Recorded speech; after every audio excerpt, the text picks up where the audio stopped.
Þetta er verkefni 9 í C-hlutanum.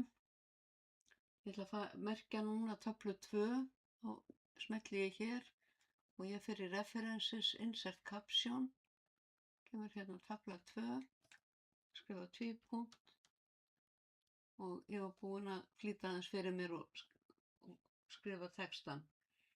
Síðan ætla ég að miðja allar myndir í dálki 3, lárétt og lóðrétt í hólfin. Smelli ég hér, klika hérna, miðja lárétt og lóðrétt í hólfin og ég ætla að merkja þar fyrir mynda yfirlit.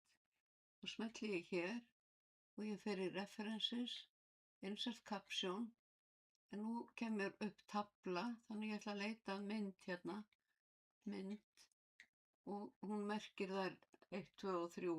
Ég þarf ekki að skrifa einn, bara mynd.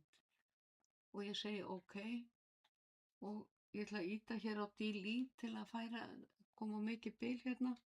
Þá tvípunkt og skrifa Basilka og ég smelli hér og þið sjáu að bilið er 3 punktar fyrir ofan og neðan eins og ég var búin að stilla stílinn Caption fyrir myndamiðan. Insert Caption, nú kemur mynd 2 og það er dill.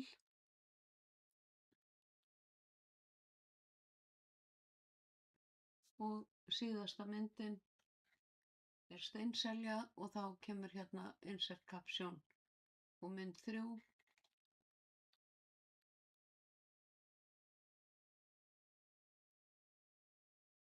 Steinselja. Og þið þurfum kannski að mjókka eða breikka dálkana eitthvað eftir í hvað textin tekur mikið pláss. En ég ætla að vista.